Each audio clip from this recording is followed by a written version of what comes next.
Segera download yang Quran disebut oleh Tadabbur, Al-Quran, dia meraih tafsir kebaikan. dalam genggaman Contoh, Anda. bulan Ramadan adalah bulan Al-Quran. Bismillahirrahmanirrahim. Assalamualaikum warahmatullahi wabarakatuh.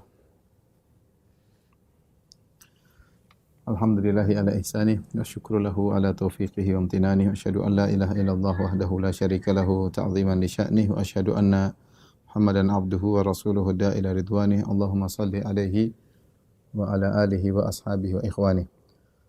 Ikhwan dan akhwat, Bapak dan Ibu-ibu yang dirahmati oleh Allah Subhanahu wa taala. Pada kesempatan bahagia ini kita akan membahas secara singkat tentang kegiatan Nabi sallallahu alaihi wasallam harian, yang hal ini mendapat perhatian dari para ulama, ya, bagaimana Rasulullah SAW menghabiskan waktunya sehari-hari, ya. Tentunya di sana ada rutinitas harian Nabi sallallahu alaihi wasallam dan ada hal-hal yang di luar rutinitas sesuai dengan situasi dan kondisi, ya. Kita sebagai umat Islam tentunya berusaha mengenali kegiatan Nabi sallallahu alaihi wasallam, karena setiap yang dikerjakan oleh Nabi adalah contoh yang hendaknya kita teladani. Laqad kana lakum fi Rasulillahi uswatun hasanah. Sungguh pada diri Nabi sallallahu alaihi wasallam ada uswah hasanah, ya. Dan sebagai bentuk tanda cinta kita kepada Allah adalah mengikuti sunnah-sunnah Nabi sallallahu alaihi wasallam. Allah Subhanahu wa taala berfirman, "Qul in kuntum tuhibbunallaha fattabi'uni yuhibbukumullah." Ya, wa yaghfir lakum dzunubakum. Katakanlah, jika kalian cinta kepada Allah Subhanahu wa taala, fattabi'uni, maka ikutilah aku, ikutilah Nabi sallallahu alaihi wasallam. Yuhibbukumullah, niscaya Allah akan mencintai kalian. Dan mengenali kegiatan Rasulullah sallallahu alaihi wasallam harian ini akan menambah cinta kita kepada Nabi sallallahu alaihi wasallam dan juga membimbing kita untuk bisa mengisi hari-hari kita dan waktu-waktu kita. Dan terus terang kita akui bahwasanya kita hidup di zaman yang dimana waktu kita bisa jadi sangat banyak terbuang dengan adanya medsos, dengan adanya berita-berita yang tiada habis-habisnya. Ketika seorang tidak memanage waktunya, dia akan tanpa terasa waktunya akan habis, akan terbuang, sehingga yang ada hanyalah penyesalan pada hari kiamat kala.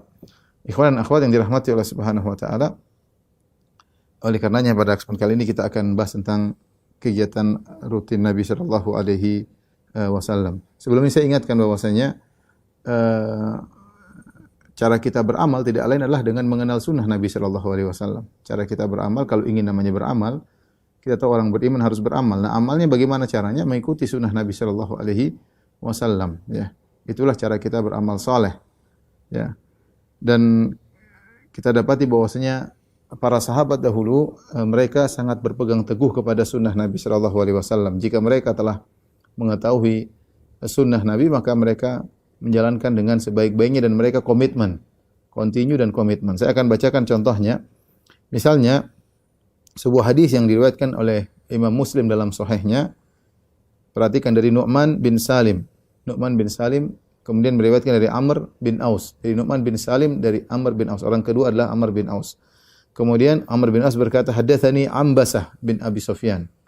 Orang ketiga adalah Ambasah bin Abi Sufyan. Kemudian dari Ambasah dia meriwayatkan dari Ummu Habibah. Sami'tu Ummu Habibah yaqul, aku mendengar Ummu Habibah. Ummu Habibah itu Ramlah bintu Abi Sufyan, istri Nabi sallallahu alaihi wasallam, berkata, "Sami'tu Rasulullah sallallahu alaihi wasallam yaqul." Aku mendengar Rasulullah sallallahu alaihi wasallam, itu suaminya, berkata, "Man shalla itsnatai asyrata rak'atan fi yaumin wa lailah bunya lahu bihinna baitun fil jannah." Barang siapa yang salat 12 rakaat sehari semalam, maksudnya salat sunnah rawatib, akan dibangun baginya istana di surga. Lihat apa komentar Ummu Habibah. Ummu Habibah berkata, "Fama taraktuhunna mundu sami'tuhunna min Rasulillah sallallahu alaihi wasallam." Aku tidak pernah meninggalkan 12 rakaat tersebut, yaitu salat sunnah rawatib, sejak aku mendengarnya dari Rasulullah sallallahu alaihi wasallam, istri Nabi, ya. Kemudian yang meriwayatkan dari Ummu Habibah adalah Ambasah bin Abi Sufyan. Beliau berkata, "Fama taraktuhunna mundu sami'tuhunna min Ummi Habibah." Sejak aku mendengar hadis ini dari Ummu Habibah, aku tidak pernah meninggalkan salat sunnah rawatib. Taib, yang meriwayatkan dari Ambasah adalah Amr bin Aus.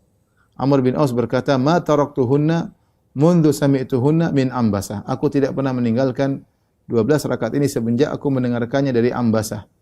Kemudian meriwayatkan dari Ammar adalah Nu'man bin Salim. Nu'man bin Salim berkata, "Ma taraktuhunna mundu sami'tuhunna min Amr bin Aus." Aku tidak pernah meninggalkannya semenjak aku mendengarkannya dari Amr bin Aus. Lihatlah bagaimana silsilah yang meriwayatkan hadis dalam Sahih Muslim. Begitu mereka mendengar hadis Nabi, mereka tidak pernah meninggalkannya. Ummu Habibah tidak pernah meninggalkannya, Ambasa tidak pernah meninggalkannya, Amr bin Aus tidak pernah meninggalkannya, Nu'man bin Salim juga tidak pernah meninggalkannya. Mereka tahu hadis Nabi dan bukan perkara ringan menjalankan 12 rakaat tiap hari tanpa pernah meninggalkannya. Tapi demikianlah para sahabat dahulu, mereka komitmen kalau sudah mendengar sunnah Nabi mereka mengerjakannya dengan semaksimal mungkin. Contoh lain, hadis dari Ali bin Abi Thalib, bagaimana dia menjalankan sunnah Nabi sallallahu alaihi wasallam meskipun dalam kondisi yang lagi genting. Fatimah radhiyallahu taala anha, istri Ali bin Abi Thalib radhiyallahu taala anhu, bekerja dan mereka hidup dengan sederhana, dengan kemiskinan ya. Kemudian Fatimah harus menggiling gandum, dia menggunakan ar-roha. Ar-roha itu alat yang berat, batu yang kemudian digunakan untuk menggiling gandum, dan itu berat bagi seorang wanita. Dan itulah pekerjaan Fatimah di rumah. Hingga satu hari dia mendengar Rasulullah SAW mendapatkan budak-budak dari peperangan, ghanimah, kemudian di antaranya ada budak-budak ya. Maka Fatimah segera pergi menuju ayahnya. Rasulullah SAW berharap untuk dikasih budak supaya bisa melakukan pekerjaan rumahnya, menggiling gandum karena pekerjaan berat. Ternyata Rasulullah SAW tidak ada. Maka kemudian Fatimah bertemu dengan Aisyah, istri Nabi SAW, maka dia kabarkan. Ya, maka kemudian Fatimah pulang ke rumahnya bersama Ali bin Abi Thalib radhiyallahu taala anhu. Tatkala Nabi SAW datang, maka Aisyah mengabarkan kepada Nabi SAW bahwasanya tadi Fatimah datang minta untuk dihadirkan kalau bisa ada pembantu atau budak yang bisa membantunya. Ya, maka akhirnya Rasulullah SAW pun datang ke rumah anak putrinya yaitu Fatimah. Kata Ali radhiyallahu taala anhu, "Wa qad akhadna madaji'ana." Ketika itu kami sudah mau tidur. Fadhahabna naqum, kami ingin bangun ketika lihat Nabi datang, kata Nabi, "Ala makanikuma." Jangan bangun, tetap aja. Ya, maka Rasulullah SAW pun datang, masuk ke mereka berdua. Rasulullah SAW duduk di antara putrinya dan mantunya, antara Fatimah dan Ali bin Abi Thalib radhiyallahu taala anhuma. Dan Nabi SAW tidak langsung serta-merta memberikan budak kepada putrinya, tentang ini putri Nabi, kemudian serta-merta Nabi memberikan budak. Tidak, Nabi SAW ketika itu lebih fokus untuk membantu kepada ahlus suffah, yaitu para sahabat yang miskin, yang tidak punya tempat tinggal, yang tinggal di belakang Masjid Nabawi.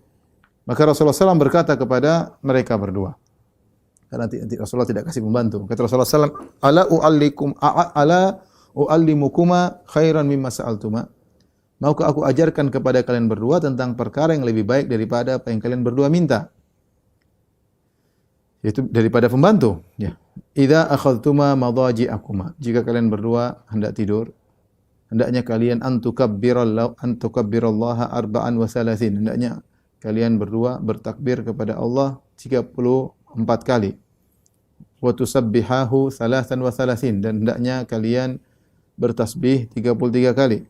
Wa tahmadahu salasan wa salasin, hendaknya kalian bertahmid yaitu alhamdulillah sebanyak 33 kali.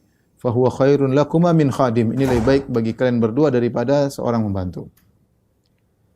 Apa kata Ali setelah menyampaikan hadis ini? Dia berkata, "Ma taraktuhu mundu sami'tuhu minan Nabi sallallahu alaihi wasallam." Aku tidak pernah meninggalkan zikir ini sebelum tidur. Ini karena zikir sebelum tidur ini. Aku tidak pernah meninggalkannya semenjak aku mendengar dari Nabi sallallahu alaihi wasallam. Tidak pernah meninggal sampai meninggal dunia, tidak pernah meninggalkan zikir ini. Maksudnya ini bagaimana komitmen para sahabat.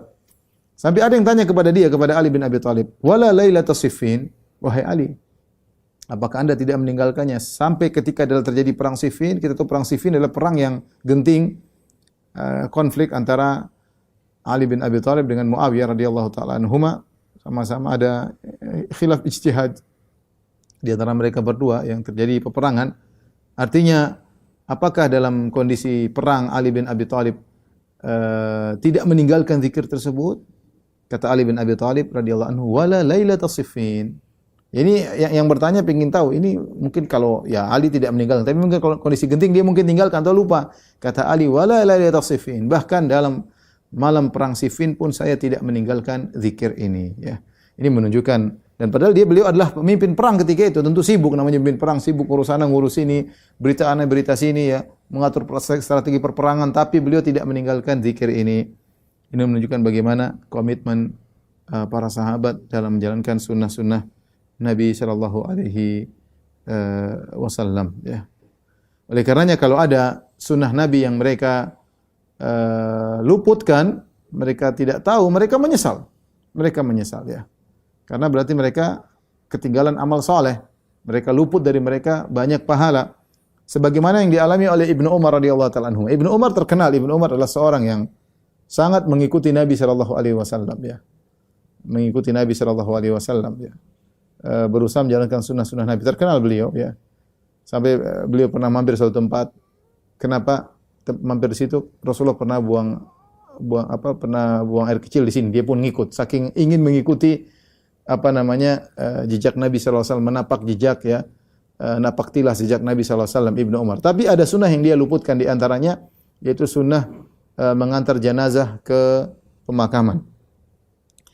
Saya bacakan bagaimana beliau menyesal. An Amir bin Sa'ad bin Abi Waqqas, annahu kana qa'idan inda Ibnu Abdullah bin Umar. Satu hari kata Amir bin Sa'ad bin Abi Waqqas, dia sedang duduk bersama Ibnu Umar. Kemudian muncullah Khabbab, ya.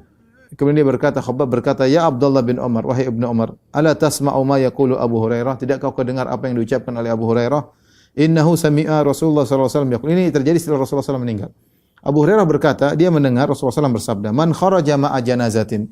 Siapa yang keluar bersama jenazah, min baitiha wa shalla 'alaiha, kemudian dia menyolatkan jenazah tersebut, thumma tabi'aha, kemudian mengikuti jenazah tersebut hatta tudfan, sampai dikuburkan, mengikuti jenazah di kuburan sampai di kuburan, kana lahu qiratani min ajr, maka dia akan mendapatkan 2 qirat dari ajar, dari pahala.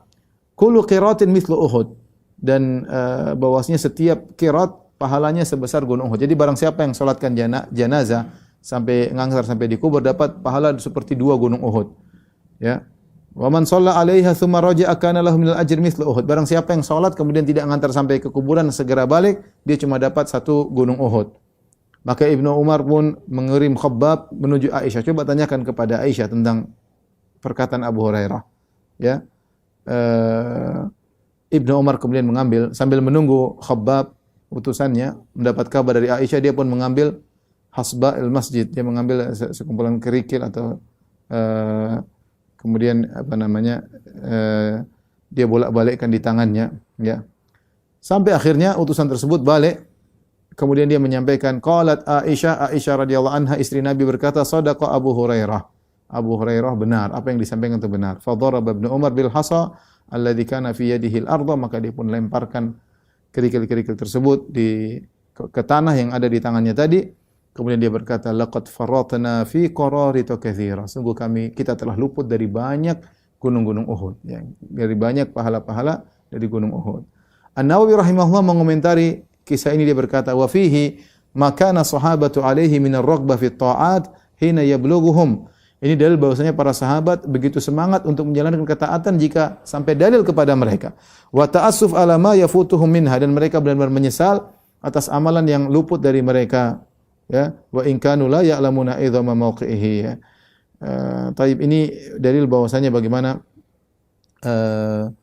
para sahabat semangat untuk menjalankan sunnah-sunnah Nabi sallallahu alaihi wasallam, ya. Dan kita tahu kalau kita menjalankan sunnah Nabi sallallahu alaihi wasallam, maka kita bisa dicintai oleh Allah Subhanahu wa taala, bisa menjadi wali dari wali-wali Allah. Makanya dalam hadis qudsi, dikenal dengan hadis al-wali, hadis riwayat Imam Bukhari, kata Allah Subhanahu wa taala, "Wala yazalu 'abdi yataqarrabu ilayya bin nawafil hatta uhibbahu." Senantiasa hambaku mendekatkan dirinya kepadaku dengan perkara-perkara sunnah, hatta uhibbahu, sampai aku pun mencintainya. Fa idza ahbabtuhu, kalau aku sudah mencintainya, kuntu sam'ahu alladhi yasma'u bihi, maka aku menjadi pendengarannya, wa basarahu alladhi yubsiru bihi, aku menjadi penglihatannya, wa yadahu allati yabtishu biha, aku jadi tangannya, aku jadi kakinya, ya. Dan wa idza sa'alani la'utiyannahu, kalau dia mohon kepada aku akan aku kabulkan. Wa lan ista'adzani la'u'idzannahu, kalau dia minta perlindungan kepada aku akan akan aku beri perlindungan kepadanya. Ini mukadimah ingin saya sampaikan tentang perlunya kita menjalankan sunnah-sunnah Nabi sallallahu alaihi wasallam. Saya ingatkan lagi, terlebih lagi kita di zaman sekarang yang harus kita akui waktu kita banyak terbuang-buang. Ketika kita tidak memanage waktu kita untuk menjalankan rutinitas tertentu, mau tidak mau waktu kita akan lepas, ya. Dan yang ada kita waktu ini adalah aset modal seorang muslim, ya. Makanya kata Al Hasan Al Basri, ya bani Adam, innama anta ayyam, wahai anak Adam, sungguhnya engkau hanyalah kumpulan hari-hari. Wa idza dhahaba ba'dul ayyam, jika telah pergi sebagian hari, dhahaba ba'duka, maka telah pergi sebagian darimu. Wa idza dhahaba ba'duka yushik an yadhhab kulluk, kalau sudah sebagian darimu pergi, bisa jadi akan pergi seluruhmu. Artinya apa? Hari-hari berlalu adalah umur kita. Semakin berlalu berarti semakin berkurang umur kita, semakin mendekat titik pertemuan kita dengan Allah Subhanahu wa taala. Seorang jangan terpedaya dengan hal-hal, dan banyak hal yang memperdayakan kita, yang kita tersibukkan pada perkara yang tidak bermanfaat, ya, dengan meninggalkan sunnah-sunnah Nabi sallallahu alaihi wasallam. Maka ini penting bagi kita untuk mengingat kembali, yang sudah tahu pun untuk merefresh kembali, yang belum tahu hendaknya mempelajari apa sih kegiatan Nabi sallallahu alaihi wasallam harian, yang dilakukan oleh Nabi sallallahu alaihi wasallam. Sebenarnya kalau kita mau bahas tentu panjang lebar, ya. Karena sunnah Nabi sallallahu alaihi wasallam sangatlah banyak. Semua perbuatan Nabi adalah sunnah Nabi sallallahu alaihi wasallam. Ma uthira anin Nabi sallallahu alaihi wasallam. Semua yang diriwayatkan dari Nabi sallallahu alaihi wasallam adalah sunnah Nabi sallallahu alaihi wasallam. Tentu sangat banyak. Sampai An-Nasa'i rahimahullahu taala menulis buku judulnya Amalul Yaum wal Lailah. Amalul Yaum wal Lailah. Ada Nasa'i, ada Ibnu Sunni. Mereka menulis buku khusus tentang kegiatan Nabi sehari semalam, dan itu tebal. Tadi saya baru lihat aja tentang Amal Yaum wa Lailah sekitar 700 halaman, menunjukkan tentang sunnah-sunnah Nabi sallallahu alaihi wasallam sangat banyak. Tapi kita tidak akan menyampaikan sebenarnya, kita akan menyampaikan secara singkat saja yang mungkin rutinitas harian yang mungkin bisa kita lakukan. Taib, ikhwan dan akhwat yang dirahmati Allah Subhanahu wa taala, Bapak dan Ibu, para guru yang dirahmati Allah Subhanahu wa taala, kita mulai dari rutinitas Nabi sallallahu alaihi wasallam, mulai dari ketika beliau bangun tidur, ya. Saya ingin sampaikan bahwasanya rutinitas Nabi bisa kita bagi dua. Mungkin bisa kita klasifikasikan menjadi dua, ya. Ada rutinitas yang terikat dengan waktu,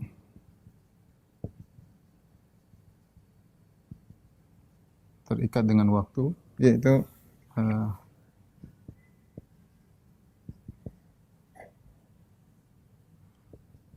dengan waktu seperti malam, kemudian duha, ya, kemudian zuhur,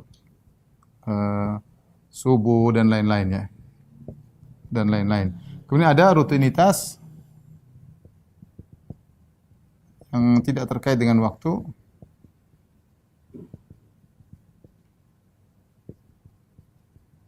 tapi terkait dengan amalan-amalan tertentu.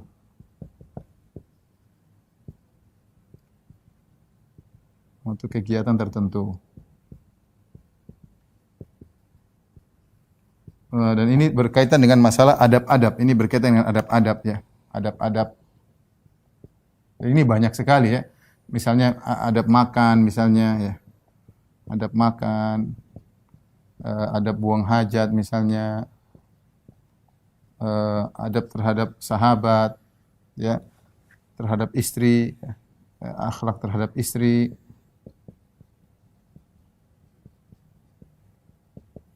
Terus adab terhadap teman, kemudian terhadap tetangga, dan lain-lain, sangat banyak, ya. Dan lain-lain sangat banyak. Seharusnya kalau kita bicara tentang rutinitas harian, kita harus bahas dua-duanya seharusnya, ya. Tapi ini nggak mungkin kita bahas dalam satu pertemuan. Maka untuk yang ini mungkin mungkin saya tidak saya bahas. Mungkin kita fokus ini aja, rutinitas terikat dengan waktu sebagai gambaran. Adapun masalah adab, kita bisa belajar di buku-buku yang lain, seperti buku yang ditulis oleh, misalnya dalam Riyadhus Shalihin ada adab-adab, dalam kitab misalnya Kitabul Jami' karya Ibnu Hajar Al-Asqalani yang berbicara tentang adab-adab juga.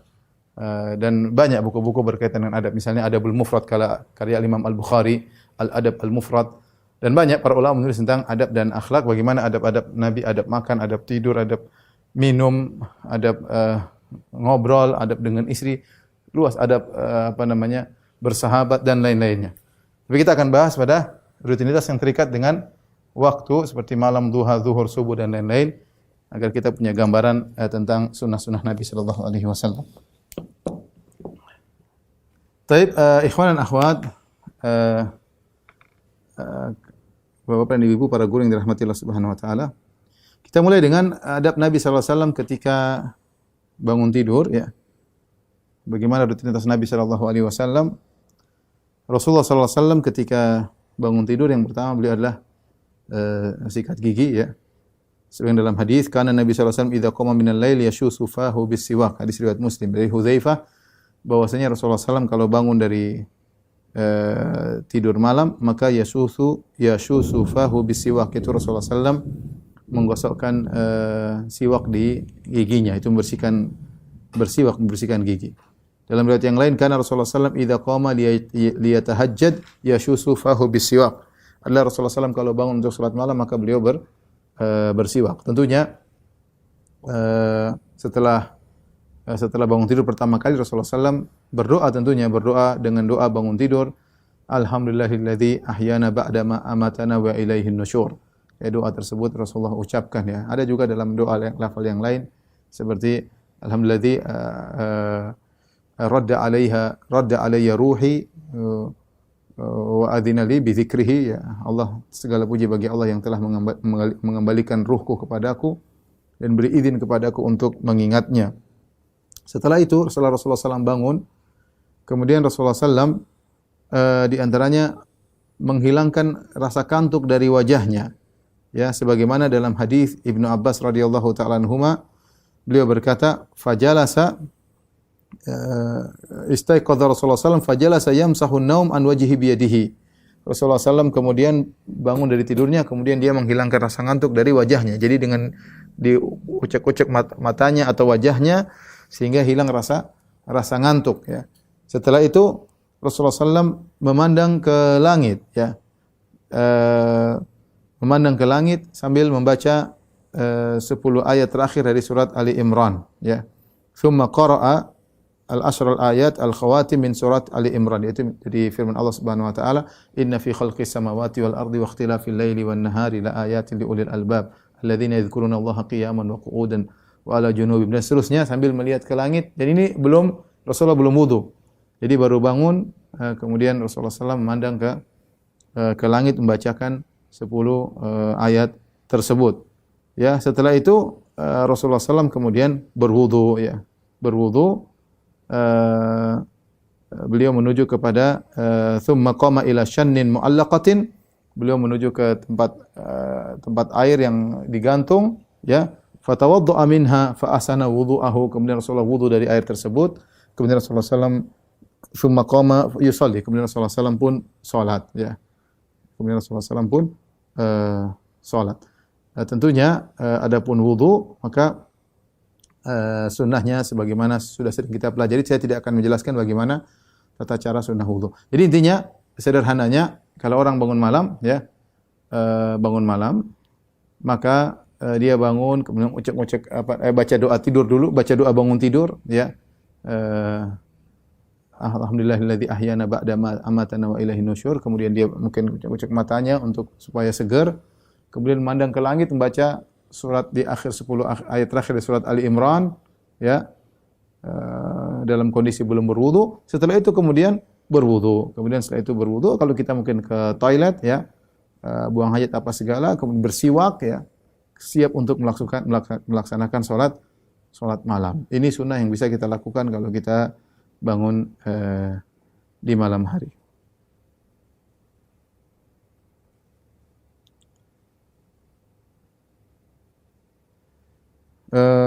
Kemudian Rasulullah SAW menjalankan salat malam ya. Salat malam sebagaimana kita ketahui ya, ini adalah syaraful mu'min bi qiyamil lail. kemuliaan seorang mukmin adalah dengan salat malam, ya. Seorang mukmin seorang berusaha ada waktu untuk salat malam. Ya, kata Rasulullah sallallahu alaikum bi qiyamil lail, hendaknya kalian salat malam. Fa innahu da'bus salihina min qablikum. Sungguhnya salat malam adalah kebiasaan orang-orang soleh sebelum kalian. Makanya saya sering bercanda, saya bilang kalau ada orang merasa dirinya soleh, kemudian dia tidak salat malam, maka perasaannya hendaknya dipertanyakan, ya. Hendaknya dipertanyakan. Karena Rasulullah mengatakan fa innahu da'bus salihina min qablikum. Salat malam adalah kebiasaan orang soleh sebelum kalian, ya. Dan sebagian ulama mengatakan salat malam adalah zad, adalah bekal seorang mukmin untuk menghadapi kesehariannya. Seorang mencarger imannya, dan di malam hari charger iman sangat cepat. Charger iman sangat cepat ketika dia bangun untuk salat malam meskipun hanya 3 rakaat, meskipun hanya 5 rakaat, ya. Kita tidak mungkin sulit seperti Nabi SAW yang salat sampai berjam-jam, ya. Sampai setengah malam salat atau sepertiga malam penuh salat. Berat bagi kita, tapi paling tidak kita ada punya waktu untuk salat malam, paling tidak salat witir meskipun 3 rakaat. Yang terbaik adalah seorang salat dengan salatnya Nabi Daud alaihissalam. Kata Nabi sallallahu alaihi wasallam, wa ahabbus salati ila Allah salatu Daud. Salat yang paling dicintai oleh Allah adalah salatnya Nabi Daud. Kana yanamu nisfal lail, dia tidur setengah malam, wa yaqumu thulutsahu, kemudian dia pun salat malam sepertiga malam, wa yanamu sudusahu, dan dia pun tidur seperenam malam, ya. Jadi tidur setengah malam, salat malam sepertiga malam, kemudian tidur lagi seperenam malam. Ini yang paling dicintai oleh Allah Subhanahu wa taala. Kalau orang bisa melaksanakan rutinitas seperti ini, maka ini dia akan bisa salat malam dan dia bisa segar ketika di pagi hari karena dia sempat tidur lagi sebelum subuh sekitar seperenam malam. Bagaimana cara melakukan hal ini? Caranya seorang melihat kapan azan maghrib dengan azan subuh. Antara azan maghrib sampai azan subuh bagilah menjadi 6. Jadilah menjadi 6 waktu. Maka 3 bagian yang pertama jadi 6 bagian, bagi 6. 3 bagian pertama untuk tidur. Karena itu Rasulullah tidur kata Nabi Daud alaihissalam tidur setengah malam. Kemudian 2 bagian dari 6 bagian tersebut untuk salat malam. Kemudian 1 bagian terakhir untuk tidur kembali. Untuk tidur kembali. Ini untuk mempermudah. Jadi saya ulangi, bagaimana kita cara mempraktekkan praktek salatnya Nabi Daud alaihissalam, tidur setengah malam, salat sepertiga malam, dan tidur lagi seperenam malam. Caranya kita bagi malam, dan malam itu dimulai dari terbenam matahari sampai terbit fajar, yaitu sampai azan subuh, azan maghrib dan subuh, kita bagi 6. Bagi 6, ya. Bagi 6, setelah itu 3 bagian pertama yang merupakan setengah kita buat tidur, kemudian 2 bagian, ya, yaitu 2/6, yaitu sama dengan sepertiga kita gunakan untuk salat, kemudian tinggal 1/6 kita untuk tidur. Atau kita bangun malam seperti Nabi sallallahu alaihi wasallam, sepertiga malam terakhir kemudian kita salat. Dan ini menunjukkan dianjurkan kita salat malam setelah tidur yang disebut dengan tahajud. Disebut dengan tahajud, ya. Maka tidur dulu baru kemudian kita bangun sebagaimana Nabi sallallahu alaihi wasallam salat malam sampai subuh, sampai menjelang subuh. Bisa dua-dua melakukan salat malam model Nabi Daud alaihissalam atau model Nabi sallallahu alaihi wasallam, silakan. Bagi siapa yang tidak mampu untuk salat malam, maka salat sebisanya. Bahkan dia boleh salat sebelum tidur, ya. Dia boleh salat sebelum tidur sebagaimana perkataan sebagian sahabat, ya. Seperti perkataan Abu Darda dan juga Abu Hurairah. Mereka berdua berkata, "Ausani khalili bi thalath." Abu Darda, Abu Hurairah berkata, kekasih kami yaitu Rasulullah SAW mewasiatkan kepada kami di antaranya wa an utir qabla an anam, yaitu witir sebelum tidur. Witir sebelum tidur. Ini bagi orang-orang yang sulit bangun di akhir malam, mereka boleh salat malam dan witir sebelum tidur. Taib, ikhwan dan akhwat yang rahmati Allah Subhanahu wa taala, jadi kita buka hari kita dengan salat malam, dengan charger iman kita, ya, bersendirian bersama Allah Subhanahu wa taala. Yang Nabi SAW mengatakan sallu bil lail wan nasu niyam tadkhul jannata bisalam. Salatlah kalian di malam hari kalau orang sedang tidur, niscaya kalian akan masuk surga dengan penuh keselamatan. Ini sunnah, jangan pernah dianggap sepele, ya, membuka hari dengan salat malam kepada Allah Subhanahu wa taala. Alhamdulillah kita di bulan Ramadan kita ada latihan tarawih, tapi biasanya tarawih di awal malam. Kalau sudah Ramadan selesai, jangan lupa kita biasakan salat malam. Itu masalahnya bukan masalah bisa atau tidak, masalah mau atau tidak ya. Kalau semua bisa, semua bisa. Saya lihat orang kita ini kalau mau berangkat, mau naik pesawat jam 3 malam kita bisa bangun jam 1. Pesawat jam pada subuh kita bisa bangun jam 3. Kita bisa dan tidak ketinggalan pesawat. Ya karena kita punya azam kuat, saya ingin naik pesawat jam 5 pesawat. Jadi saya jam 3 saya sudah berangkat dari rumah menuju Cengkareng atau menuju ke bandara Halim Perdana Kusuma. Pokoknya saya sudah niat saya akan bisa bangun jam 2 atau bangun setengah 3 atau bangun jam 3 bisa. Tinggal kita mau atau tidak ya. Ya, semua orang mengatakan Ustaz susah bangun malam. Bukan masalah susah, kamu tidak mau. Kalau kamu mau bisa. Ya, kita punya alat alarm HP. Kalau perlu nyalakan HP 3 taruh sana taruh sini kita pasti bangun. Cuma kita kalau enggak mau ya tetap aja enggak mau. Mau pasang alarm 10 ya kita matiin lagi selesai tidur lagi. Jadi ini hanya masalah hal kebiasaan. Kalau biasanya kita bangun misalnya jam setengah 5 pas azan, kita alarmnya dimundurin, bangun atau dimajukan yaitu kita bangun jam 4. Alhamdulillah masih ada waktu ke toilet 10 menit, sisanya masih 20 menit, kita bisa sholat 20 menit lumayan, nikmat. Kita sholat 6 rakaat, 4 rakaat. Masya Allah itu luar biasa. Apalagi kalau kita bangun jam 3, apalagi kita bangun setengah 4, kita bangun jam 2, lebih luar biasa. Tapi kita tidak bisa maksa, karena masing-masing kita punya kegiatan di siang hari yang menjadikan alasan bagi kita untuk tidak sholat malam. Enggak, tapi paling tidak ada 3 rakaat, 5 rakaat kita kerjakanlah di tengah-tengah kesibukan kita. Inilah sunnah yang sangat indah yang hendaknya kita tidak kita tinggalkan. Kemudian di antara sunnah kalau kita sudah selesai sholat malam, kita bangunkan istri kita untuk sholat malam atau untuk witir. Kalau lihat istri kita letih, kan istri kita ternyata terkadang lebih sibuk daripada kita, ngurusin anak-anak, kita pun diurusin, anak-anak pun diurusin, banyak kegiatan. Kalau dia letih kita bangunkan istri untuk sholat malam. Aisyah radhiyallahu taala anha berkata, "Kana Nabi sallallahu alaihi wasallam yusalli salatahu minal lail kullaha."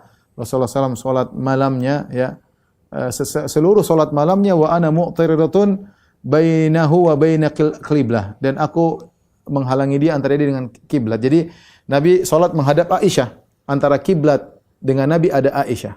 Rasulullah SAW salat karena rumah Nabi dulu sempit ya. Makanya Rasulullah SAW kalau mau sujud, Rasulullah SAW pegang kaki Aisyah supaya kakinya dilipat sehingga Rasulullah bisa sujud. Kalau Rasulullah sudah berdiri, kaki Aisyah lurus lagi ya. Kemudian kata Aisyah, perhatikan, fa idza arada an yutir aiqadhani fa autartu. Ketika Nabi ingin salat witir, Nabi bangunkan Aisyah, maka aku pun salat witir. Jadi Rasulullah SAW tidak ngajak Aisyah dari awal karena Rasulullah salatnya lama banget. Ya, saya lihat bagaimana Rasulullah SAW perhatian sama istrinya, tidak memaksa Aisyah salat bersama beliau. Ya. Karena Rasulullah SAW kalau sholat panjang banget ya. Tapi cukup witir mereka bisa 5 rakaat, bisa 7 rakaat, bisa 9 rakaat. Rasulullah SAW mencontohkan witir dengan 3 rakaat, dengan 5 rakaat, dengan 7 rakaat. Rasulullah juga pernah witir dengan 9 rakaat. Tapi mau saya, Rasulullah SAW ada waktu bangunkan istrinya. Nah kita pun demikian. Kalau kita sholat malam, mungkin kita bangun jam 3, istri kita masih kelihatan ngantuk, capek, letih. Kita bangunkanlah jam 4, 4:4. Sayang, sholat witir. Maka ini diantara sunnah, membangunkan istri untuk melaksanakan sholat witir. Jadi kalau yang belum punya istri ya mohon maaf ya, nggak bisa menjalankan sunnah tersebut. Harus punya istri dulu.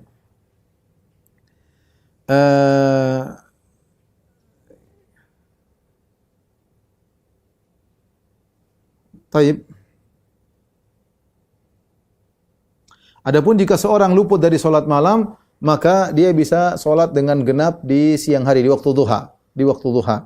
Aisyah radhiyallahu ta'ala anha berkata, "Wa kana idza ghalabahu naumun aw waja'un an qiyamil lail, shalla minan nahari 12 raka'ah." Adapun Nabi sallallahu alaihi wasallam kalau ketiduran atau karena sakit sehingga tidak bisa salat malam, maka Rasulullah SAW pun salat di siang hari 12 rakaat. Karena Rasulullah SAW biasanya 11, maka di siang hari jadi 12. Jadi kalau antum biasanya salat, ada punya rutin salat 7 rakaat, maka siang jadi 8. Kalau antum biasanya rutin 5 rakaat, siang jadi 6. Sehingga tetap saja kita mendapatkan pahala salat malam karena kita tidak bisa salat malam, ada uzur entah ketiduran, entah karena sakit, entah karena uzur dalam safar dan yang lainnya, kita boleh mengerjakannya di siang hari dan ini kebiasaan Nabi sallallahu alaihi wasallam. Setelah salat malam ya, maka seorang menunggu azan ya. Ya, menunggu azan ya. Sebagaimana yang diajarkan oleh Nabi sallallahu alaihi wasallam ya. Kata Rasulullah SAW, "Idza sami'tumul muadzin faqulu mithla ma yaqul." Jika kalian mendengar muadzin mengumandangkan azan, maka ucapkan apa yang diucapkan oleh muadzin. Makanya kalau muadzin mengatakan Allahu Akbar, kita bilang Allahu Akbar, Allahu Akbar. Allahu Akbar, Allahu Akbar, kita ikut. Allahu Akbar, Allahu Akbar. Ini sunnah, kadang kita lalaikan. Ikut aja. Ini masalah kebiasaan. Ya, kadang asyhadu alla tidak wajib tentunya, tapi sunnah. Asyhadu alla ilaha illallah, asyhadu alla ilaha illallah. Asyhadu anna Muhammadar Rasulullah, asyhadu anna asyhadu alla ilaha illallah, asyhadu Muhammadar Rasulullah, asyhadu anna Muhammadar Rasulullah. Ketika mengucapkan asyhadu anna Muhammadar Rasulullah yang kedua, selain kita ikuti kita mengucapkan asyhadu anna Muhammadar Rasulullah, kita juga membaca raditu billahi rabban wa bi Muhammadin rasulan wa bil islami dinan. Jadi kita ucapkan ini. Jadi kalau muadzin mengatakan, saya ulangi, muadzin bilang Allahu Akbar, kita ikut. Allahu Akbar, Allahu Akbar. Allahu Akbar, Allahu Akbar, kita ikut lagi. Allahu Akbar, Allahu Akbar. Asyhadu an la ilaha illallah, kita ikut asyhadu an la ilaha illallah. Asyhadu an la ilaha illallah, asyhadu an la ilaha illallah. Asyhadu anna Muhammadar Rasulullah, kita ikut asyhadu anna Muhammadar Rasulullah. Asyhadu anna Muhammadar Rasulullah, kita ikut asyhadu anna Muhammadar Rasulullah. Yang kedua, kita tambah ya, raditu billahi rabba wa bi Muhammadin rasula wa bil islami dina. Itu dianjurkan, makanya dalam hadis barang siapa yang mendengar muadzin mengucapkan asyhadu anna Muhammadar Rasulullah kemudian dia ikuti raditu billahi rabba wa bi Muhammadin rasula wa bil islami dinan, kata Nabi, ghufira lahu dzambuhu, akan diampuni dosa-dosanya. Ini sunnah yang ditinggalkan ya banyak orang. Akan diampuni dosa-dosanya, ini hadis riwayat Muslim. Setelah kita ikuti kalau azan subuh sampai as-salatu khairum minan naum, hayya 'alas shalah, hayya 'alas falah, hayya al falah, kita ikuti. Hayya 'alas shalah kita bilang la haula wala quwata illa billah. Hayya al falah kita bilang la haula wala quwata illa billah. Ketika imam sampai taswib yaitu as-salatu khairum minan naum, maka khilaf para ulama apa yang kita ucapkan. Ada yang mengatakan kita ucapkan sama seperti muadzin karena kembali kepada hukum asal, kata Nabi faqulu mithla ma qala al muadzin, ucapkanlah apa yang seperti diucapkan oleh muadzin. Maka ketika sampai pada lafal taswib as-salatu khairum minan naum, maka ada yang mengatakan kita juga mengatakan as-salatu khairum minan naum, salat lebih baik daripada tidur. As-salatu khairum minan naum, salat lebih baik daripada tidur. Sebagian ulama berijtihad, mereka mengkiaskan dengan hayya 'alas shalah, hayya al falah. Ketika kita mendengar imam muadzin berkata as-salatu khairum minan naum, kita juga mengucapkan la haula wala quwata illa billah. La haula wala quwata illa billah. Ini dua pendapat yang diperselisihkan oleh para ulama. Adapun ada hadis shadaqta wa bararta, hadisnya dhaif, maka tidak bisa diamalkan. Entah kita mengucapkan la haula wala quwata illa billah atau kita ikuti as-salatu khairum minan naum. Setelah muadzin selesai mengumandangkan azan, maka kita bersalawat kepada Nabi sallallahu alaihi wasallam dengan salawat Ibrahimiyah. Allahumma shalli ala Muhammad wa ala ali Muhammad kama shallaita ala Ibrahim wa ala ali Ibrahim innaka Hamidum Majid. Wa barik ala Muhammad wa ala ali Muhammad kama barakta ala Ibrahim wa ala ali Ibrahim innaka Hamidum Majid. Karena berdasarkan hadis Nabi sallallahu alaihi wasallam, idza sami'tumul muadzin faqulu mithla ma yaqul thumma shallu alayya. Jika kalian mendengarkan muadzin mengumandangkan azan, maka ikutilah ucapannya, kemudian bersalawatlah kepadaku. Fa innahu man shalla alayya salatan sallallahu alaihi biha asyaran. Siapa yang bersalawat kepadaku sekali, Allah bersalawat baginya 10 kali. Thumma sallallahu liyal wasilah. Setelah itu baru doa. Allahumma rabba hadhihi da'wati at-tammah wa salatil qa'imah. Ati Muhammadin al-wasilah, ati Muhammadanil wasilah wal fadilah wa ba'athu maqaman mahmudan alladhi wa'attah. Jadi jangan langsung berdoa tapi salawat dulu. Jangan langsung berdoa tapi salawat dulu. Ini tentang mendengar azan. Saya ulangi, mendengar azan saya ringkaskan. Pertama, ucapkanlah sebagaimana ucapkan muadzin kalau sudah sampai pada kalimat asyhadu anna Muhammadar Rasulullah. Yang kedua, maka kita baca raditu billahi rabba wa bi Muhammadin rasula wa bil islami dina. Setelah itu kita ikuti sampai pada hayya 'alas shalah, kita bilang la haula wala quwata illa billah. Hayya 'alal falah, la haula wala quwata illa billah. Ketika taswib as-salatu khairum minan naum, maka kita ada dua pendapat, kita bisa mengikuti as-salatu khairum minan naum atau kita bilang hayya 'ala la haula wala quwata illa billah. Kemudian Allahu akbar la ilaha illallah, kita ikuti Allahu akbar la ilaha illallah, kemudian kita bersalawat kepada Nabi. Setelah itu baru kita berdoa, Allahumma rabba hadhihi da'wati tammah wa salatil qa'imah ati Muhammadin alladhi al-wasilah wal fadilah wa ba'athu maqaman mahmudan alladhi wa'attah. Barang siapa mengucapkan doa ini, halat lahu syafaati, maka dia akan mendapatkan syafaatku yaumul qiyamah, pada hari kiamat. Setelah kita mendengar azan dan kita sudah berzikir tadi, kita disunahkan berdoa. Kata Nabi sallallahu alaihi wasallam, "Ad-du'a'u bainal adhani wal iqamah la yurad." Doa antara adzan dan iqamah tidak ditolak, ya. Dalam suatu hadis dari hadis Abdullah bin Amr bin As radhiyallahu anhuma, anna rajulan qala, ada seorang berkata, "Ya Rasulullah, innal muadzdzinina yafdhulunana." Sungguhnya kaum muadzin, orang-orang muadzin mereka lebih afdal daripada kami ya Rasulullah. Faqala Rasulullah sallallahu, maka Rasulullah sallallahu berkata, "Qul kama yaqulun." Maka ucapkanlah seperti ucapan mereka agar kalian juga dapat pahala, ya. Fa idzan tahaita, jika kau sudah selesai dari mengikuti ucapan para muadzin, ya, fasal tu'tah, maka berdoalah kau akan dikabulkan. Fasal tu'tah, maka berdoalah kau akan dikabulkan. Di sini diriwayatkan oleh Abu Dawud dan dihasankan oleh Ibnu Hajar dalam Mata'ijul Afkar dan Al-Albani dalam Sahih Al-Kalimut Thayyib. Jadi Rasulullah menganjurkan untuk berdoa setelah azan. Jadi tidak ada salah, tidak ada masalah setelah azan dikumandangkan, ya, mau kita berdoa kepada Allah, angkat tangan berdoa kepada Allah, kita mau salat sunnah dulu. Yang penting berdoa antara azan dan iqamat, tidak ditolak doa tersebut.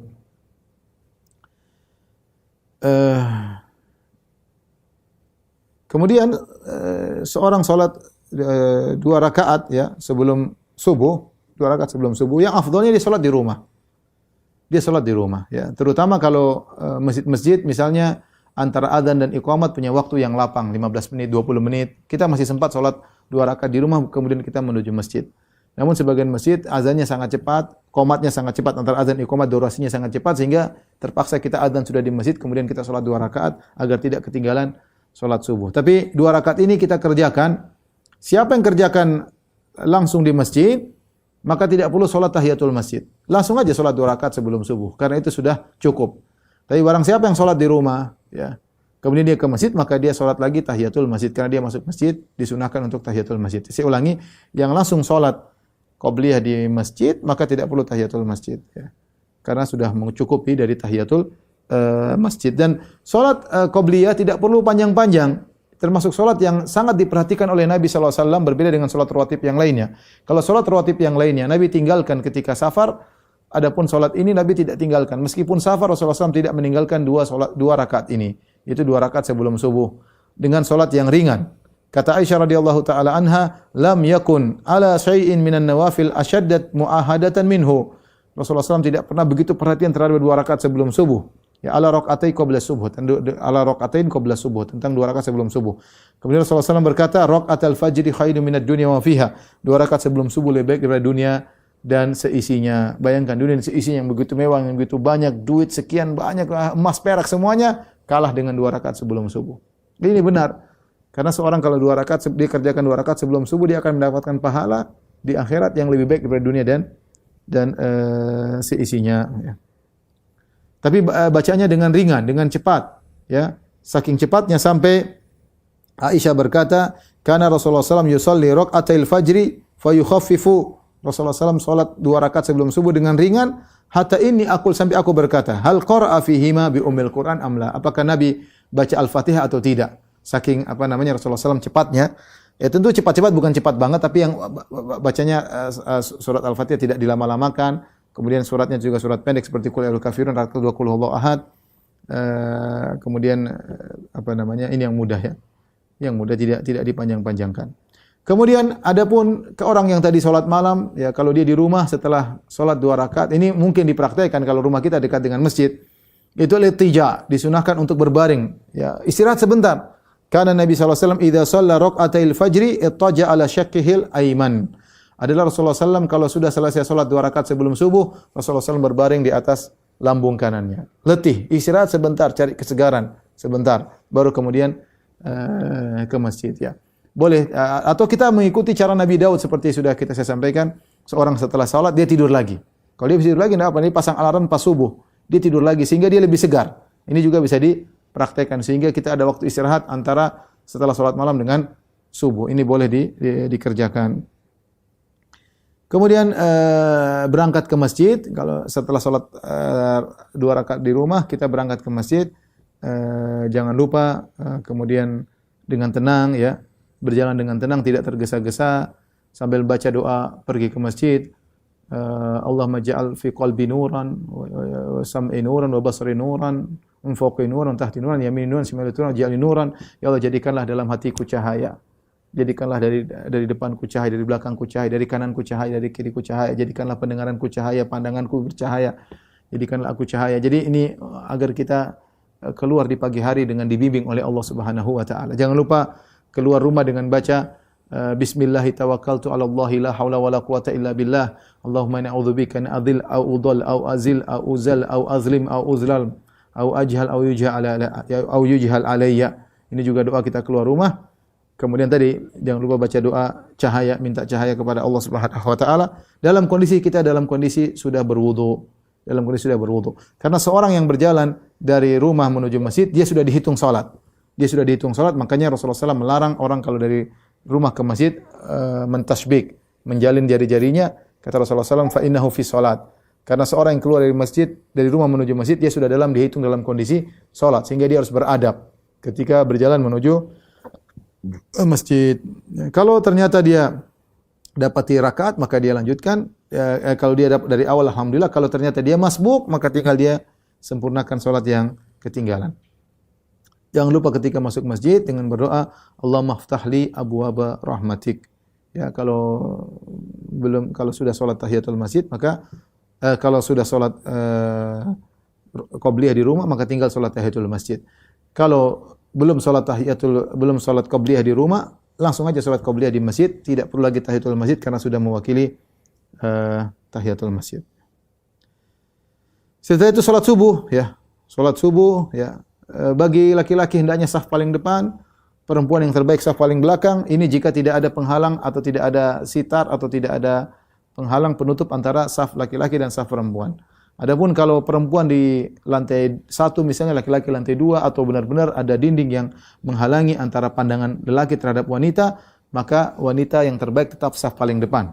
Tapi kalau terbuka bisa dilihat oleh lelaki, maka yang terbaik wanita adalah saf paling belakang. Kata Nabi sallallahu alaihi wasallam, khairu sufufun nisa akhiruha. Sebaik-baik saf wanita adalah yang paling belakang. Adapun jika sudah ada tutupan, maka wanita yang paling depan tetap yang terbaik. Dan berusaha untuk mendapat saf awal. Saf pertama adalah yang terbaik. Kata Nabi sallallahu alaihi wasallam, "Lau ya'lamun nasu ma fin nida wa safil awal, thumma lam yajidu illa an yastahimu alaihi lastahamu." Kalau seandainya orang tahu tentang pahala yang Allah sediakan bagi di azan dan juga di saf pertama, kemudian mereka tidak bisa meraih kecuali dengan mengundi, mereka akan mengundi. Namun saja orang tidak tahu keutamaan saf pertama. Seorang berusaha untuk saf yang pertama. Tapi kemudian salat subuh ya. Tentunya salat punya aturan tersendiri ya. Kemudian selesai salat jangan lupa zikir setelah salat ya, saya tidak perlu jelaskan ya. Banyak zikir setelah salat ya. Cuma ada variasi dalam hal bertasbih, bertakbir, bertahlil ya. Ada empat cara masalah takbir, tahlil dan tasbih, zikir setelah salat. Dalam sebagian riwayat disebutkan kita bertasbih 33 kali, kemudian bertahmid 33 kali, kemudian bertakbir 33 kali, yang 100 kita bilang la ilaha illallah wahdahu la syarikalah dan seterusnya. Ini yang sering saya amalkan. Tasbih, takbir,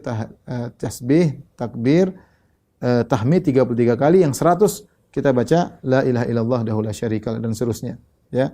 Lahul mulku wal hamdu wa huwa ala kulli syai'in qadir. Barang siapa yang baca ini, gufirat khotayahu wa in kanat mithla zabadil bahr. Maka akan dihapuskan dosa-dosanya meskipun sebanyak buih di lautan. Maka saya ingatkan kepada diri saya, kepada ikhwan-ikhwan, ketika selesai salat nikmati zikir ini. Subhanallah, subhanallah, subhanallah 33 kali, alhamdulillah, alhamdulillah 33 kali, Allahu akbar 33 kali. Kemudian la ilaha illallah wahdahu la syarika lahu mulku wa hamdu wa kulli syai'in qadir. Diampuni dosa-dosa meskipun sebanyak buih di lautan. Karena sebagian orang begitu, assalamualaikum, assalamualaikum, langsung lihat HP, langsung lihat WhatsApp yang masuk, langsung kasih sayang. Ini rutinitas yang pahalanya banyak. Ini model pertama. Model kedua, di antaranya zikir adalah dengan subhanallah 33 kali, alhamdulillah 33 kali, Allahu akbar 34 kali. Jadi Allahu akbar 34 kali, sama seperti tadi zikir sebelum tidur yang diajarkan oleh Nabi, yang lebih baik daripada pembantu sebagaimana sudah kita jelaskan. Kemudian ada cara ketiga seperti semuanya 25 kali. Subhanallah 25 kali, alhamdulillah 25 kali, Allahu akbar 25 kali, la ilaha illallah 25 kali. Ada tahlil 25 kali. Genap 100, tahlilnya 25 kali. Ini juga metode ketiga yang pernah Nabi ajarkan. Yang keempat, kalau kita lagi buru-buru, kita boleh subhanallah 10 kali, alhamdulillah 10 kali, Allahu akbar 10 kali. Ini juga boleh datang dari Nabi sallallahu alaihi wasallam. Sesekali kita amalkan ini, sekali kita amalkan itu, sehingga kita bisa menjaga sunnah Nabi sallallahu alaihi wasallam, sehingga orang tahu bahwasanya zikir setelah salat ada variasi. Ada variasi diajarkan oleh Nabi sallallahu alaihi wasallam. Dan kita kalau bisa berzikir dengan jari, ya, ketika Nabi SAW pernah berkata, sabbihna wa aqidna bil asabi. Kata Nabi, bertasbihlah dan menghitunglah dengan jari-jari. Fa innahunna mas'ulatun mustantaqatun. Sungguhnya jari-jari tersebut akan ditanya oleh Allah dan mereka akan jadi bisa berbicara. Jadi menjadi saksi kita pernah berzikir dengan jari. Jadi kalau orang ingin bantu sulit untuk menghitung dengan bantuan tasbih tidak jadi masalah sebagaimana fatwa para ulama, ya. Sebagaimana fatwa para ulama, ya. Tapi jangan menganggap bahwasanya bertasbih dengan tasbih lebih afdal. Tidak. Tasbih itu alat bantu saja. Kalau seorang bisa dengan tangan tanpa alat bantu, dia bisa, itu lebih baik. Tapi kalau dia sulit, dia biar bisa konsen, dia pakai tasbih, maka tidak jadi masalah, ya. Kemudian di antara sunnah setelah sholat subuh, maka seorang berusaha untuk di masjid saja bagi laki-laki tentunya, di masjid terus sampai waktu duha, ya. Dalam hadis Jabir bin Samurah, anna Nabi sallallahu alaihi wasallam kana idza shalla al-fajra jalasa fi musallahu hatta tatul asy-syamsu. Ya. Jika Nabi sallallahu alaihi wasallam setelah salat subuh, beliau duduk sampai terbit matahari. Silakan mengisi waktu dengan baca Al-Qur'an, dengan zikir pagi petang, ya. Kita disunahkan zikir pagi, ya, sebagaimana yang antum tahu dan banyak pembahasan tentang zikir pagi petang, ya. Zikir pagi petang sambil menunggu waktu syuruk atau waktu salat duha, ya. Setelah itu kemudian salat duha, ya, minimal 2 rakaat, ya. 2 rakaat, kalau enggak boleh 4 rakaat, ya. Atau lebih daripada itu tidak jadi masalah, ya. Tidak jadi masalah, ya. Karena Rasulullah SAW yusalli dhuha arba'an wa yazidu ma Allah. Hadis riwayat Muslim. Kata Aisyah radhiyallahu anha, Nabi SAW salat duha 4 rakaat dan dia menambah lebih dari itu yang Allah kehendaki. Jadi boleh 2 rakaat minimal, kemudian 4 rakaat dan boleh lebih daripada itu. Ada riwayat datang 6 rakaat, ada riwayat 8 rakaat, ada riwayat 12 rakaat, ya, terserah seorang salat duha, ya. Ada sahabat bercerita, ya, karena Nabi sallallahu alaihi wasallam idza asbaha salat subuh ashabi fil masjid thumma yajlisu fi musallahu yadhkurullah hatta tatlu asy-syams. Nabi setelah salat subuh berzikir sampai terbit matahari. Wa kana ashabuhu radhiyallahu anhum yujalisuna. Rasulullah sallallahu para sahabat ada juga di situ. Sebagian mereka terkadang ngobrol di masjid, ya. Terkadang wa dzakaru min amril jahiliyah fa yathaquna. Terkadang mereka cerita tentang masa jahiliyah, bagaimana mereka dulu, kenangan masa lalu, dan mereka terkadang tertawa di masjid. Rasulullah SAW lewat, Rasulullah SAW hanya yabtasim, Rasulullah hanya tersenyum. Ya, sahabat mungkin bersyukur kepada Allah dengan kita dulu begini, sekarang alhamdulillah begini. Boleh di masjid, kadang-kadang obrolan dengan tawaan sedikit yang ringan, tidak jadi masalah. Ini pernah dilakukan oleh para sahabat di hadapan Nabi dan Nabi hanya tersenyum. Jadi jangan lupa sisihkan waktu untuk salat duha, ya. Dan salat duha yang terbaik adalah hina tarmidul fisal. Kata Nabi sallallahu alaihi wasallam, salatul awwabin hina tarmidul fisal. Salat duha yang terbaik yaitu adalah ketika anak onta kepanasan. Itu anak onta dia tidur di tanah, ketika matahari semakin tinggi dia mulai kepanasan, dia berdiri karena kepanasan. Itu sekitar jam 10, jam setengah 11. Kira-kira demikian. Itu waktu salat duha terbaik, ya. Seorang bisa salat duha di awal, pengin salat duha lagi silakan. Tidak jadi masalah. Setelah itu Rasulullah SAW pulang melakukan kegiatannya. Adapun kegiatan Nabi Shallallahu Alaihi Wasallam, sebagaimana Aisyah pernah ditanya, maka Rasulullah SAW ya'malu fi baitihi, apa sih yang dikerjakan Nabi di rumahnya? Faqalat, maka Aisyah berkata, kana basyaran minal basyar. Rasulullah Sallallahu Alaihi Wasallam adalah sebagaimana manusia yang lainnya.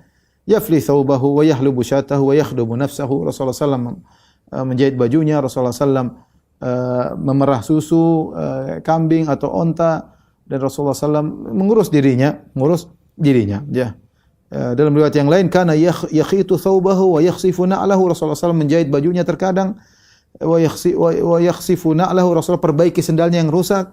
Wa ya'malu ma ya'malu rijal fi buyutihim. Dan Rasulullah SAW mengerjakan apa yang dikerjakan para suami biasanya di rumah mereka. Ya. Bahkan Nabi SAW terkadang membantu istrinya. Kata Al-Aswad, sa'altu Aisyah, ma kana Nabi SAW yasna'u fi baitihi. Aku bertanya kepada Aisyah, apa sih yang dikerjakan Nabi di rumahnya? Qalat, kana yakunu fi mahinati ahlihi. Rasulullah SAW di rumah membantu istrinya. Ya, membantu istrinya, kegiatan istrinya, bantu kegiatan mungkin ada yang dilakukan oleh Aisyah, dibantu oleh Nabi SAW. Ini tawaduknya Nabi SAW. Dia melakukan apa yang diperlukan dirinya, tidak selalu memerintahkan istrinya. Ya tadi terkadang dia jahit bajunya sendiri, terkadang dia perbaiki tali sendalnya, terkadang dia malah bantu istrinya. Ini tawaduknya Nabi SAW. Saling pengertian lah antara suami dan istri. Ya. Terkadang suami bantu pekerjaan istri, terkadang bantu ngurus anak-anak ya. Tapi jangan ketika suami sudah sekali bantu istri ngurusin anak-anak langsung jadi ketagihan istrinya selalu menyuruh suami bantu ngurusin cebokin anak misalnya. Sekali-sekali cebokin anak oke, tapi kalau terus-terusan enggak juga lah. Artinya saling pengertian antara suami dan istri. Sekali lagi yang jomblo mohon maaf karena belum mengerti masalah ini. Kemudian wa idza hadarati salat kharaja. Kalau sudah tiba waktu salat Rasulullah SAW pergi salat. Kemudian Rasulullah SAW di antara kebiasaan beliau di rumah, beliau tidak pernah di rumah maupun di luar rumah, beliau tidak pernah mencela makanan. Karena Rasulullah SAW kata Abu Hurairah radhiyallahu anhu, ma aban Nabi SAW ta'aman qad in ishtahahu akalahu wa illa tarakahu.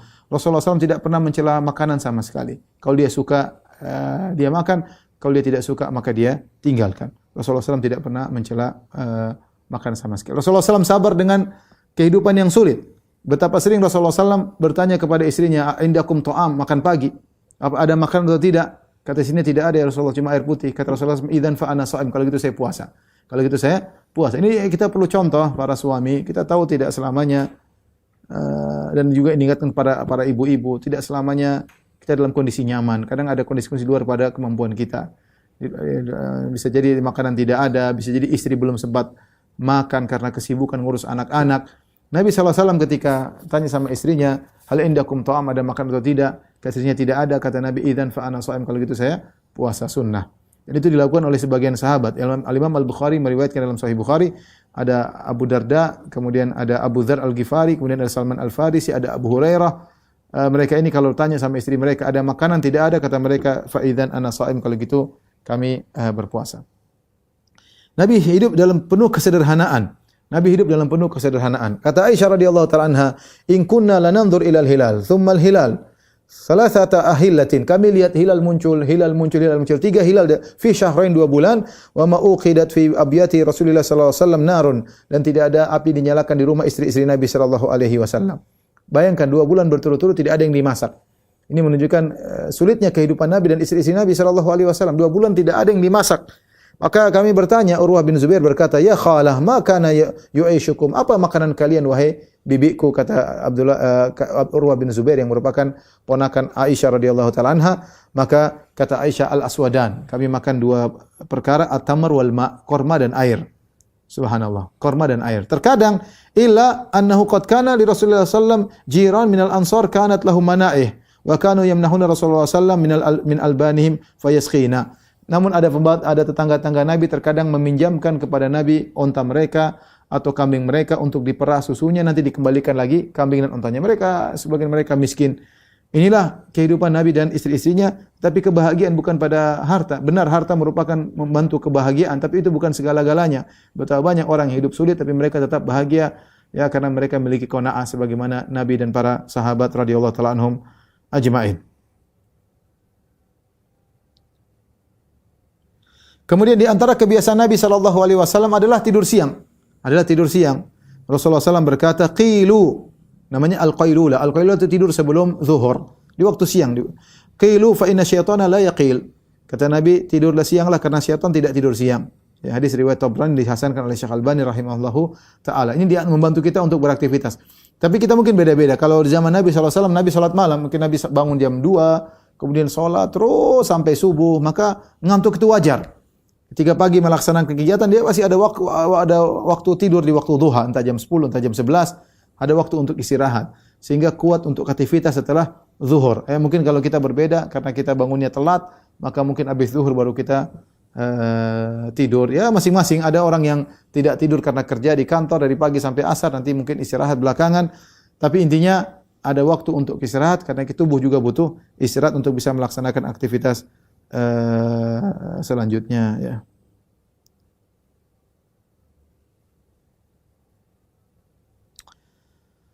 Taib, setelah itu tentunya Rasulullah SAW salat zuhur, kemudian salat asar, kemudian di tengah-tengah kegiatan Rasulullah banyak kegiatan ya. Ada kadang-kadang beliau mengunjungi putrinya, seperti dalam hadis Rasulullah SAW datang di waktu siang ke rumah Fatimah, tengok putrinya, ternyata Ali lagi tidak di rumah. Sebagaimana hadis yang masyhur dalam Sahih Bukhari dan Sahih Muslim. Rasulullah SAW tengok keluarganya, anaknya. Kemudian Rasulullah SAW setelah asar disebutkan Rasulullah SAW mendatangi istrinya satu persatu. Ya, di antara kegiatan Nabi setelah asar Rasulullah kan istrinya 9. Maka Rasulullah SAW datangi kepada istrinya satu persatu. Rasulullah SAW ngobrol sama mereka, dicumbui tapi tidak digauli. Ya. Kemudian Rasulullah SAW pulang. Jadi ada waktu untuk keluarga. Meskipun Rasulullah SAW sibuk, Rasulullah SAW kan tinggal di tempat yang jatah nginap. Tapi di waktu asar Rasulullah SAW mengunjungi istri satu persatu dan rumah istri Nabi dekat, semuanya berdekatan di sekeliling Masjid Nabawi. Sehingga ada waktu bagi Nabi SAW untuk menengok mereka satu persatu. Ya. Kemudian waktu asar juga digunakan oleh Nabi untuk zikir petang. Ya. Untuk zikir petang. Ya. Ini kebiasaan Nabi SAW. Kemudian Rasulullah SAW salat maghrib, jangan lupa Rasulullah mengatakan sallu qablal maghrib liman sya. Salatlah sebelum maghrib, bagi yang mau. Jadi kita boleh salat 2 rakaat sebelum maghrib. Setelah itu kemudian salat isya. Adapun salat isya dulu Nabi SAW ahyanan wa ahyanan. Rasulullah terkadang mempercepat salat isya, artinya pada waktunya. Terkadang Rasulullah SAW menunda salat isya. Idza ra'ahum ijtama'u ajjal. Kalau Rasulullah lihat para sahabat sudah kumpul, Rasulullah SAW segera salat. Wa idza ra'ahum akharu abta'u akhar. Kalau Rasulullah melihat para sahabat belum kumpul, Rasulullah menunggu sampai pada ngumpul baru kemudian Rasulullah SAW salat. Terkadang Rasulullah SAW nunda sampai menjelang malam, sampai sebagian sahabat mengatakan, "Ya Rasulullah, ibu-ibu sudah pada tidur, anak-anak sudah pada tidur." Ya, akhirnya Rasulullah SAW pun qomat. Rasulullah SAW mengatakan, kalau bukan innahu la waktuha, sungguhnya waktu isya yang terbaik adalah di waktu ini.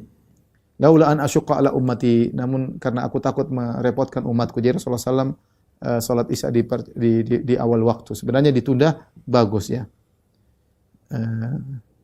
Kemudian di antara sunnah Nabi SAW, yaitu istri-istri Nabi kumpul di rumah Nabi di rumah wanita yang tempat Nabi nginap, jatah nginap, maka kumpullah istri-istri Nabi SAW, mereka bercanda di antara mereka, ngobrol di antara mereka, kemudian mereka pun balik ke rumah masing-masing, kemudian Rasulullah SAW nginap di rumah tersebut. Kemudian Rasulullah SAW tidur di awal malam, karena akan bangun untuk melaksanakan salat malam. Rasulullah SAW tidak suka begadang. Kata Rasulullah dalam hadis, wa kana yakrahu an-nauma qablahu wal haditha ba'dahu. Adalah Rasulullah SAW tidak suka tidur sebelum isya, dan Rasulullah SAW membenci ngobrol setelah malam, setelah isya. Yang ngobrol setelah isya itu perkara yang tidak disukai, kecuali ada keperluan. Rasulullah SAW pernah begadang sama sama kaum muslimin, sama Abu Bakar karena urusan kaum muslimin. Tapi kalau nggak ada urusan, nggak usah kita jagongan malam-malam ya. Karena kalau jagongan malam-malam ngobrol sama kawan-kawan, ada waktunya kita pulang, makan malam, ngobrol sedikit terus pulang. Adapun ngobrol sampai jam 11, sampai jam 12, yakin salat malam lewat. Bukan malam lewat, salat malam juga lewat, salat subuh juga lewat, bisa jadi. Dan itu dibenci oleh Nabi SAW. Maka seorang bertamu cukup pada waktunya, kemudian tidak berlama-lama. Karena Rasulullah SAW yakrahul haditha ba'dahu. Rasulullah SAW benci ngobrol setelah lewat malam, kecuali ada keperluan.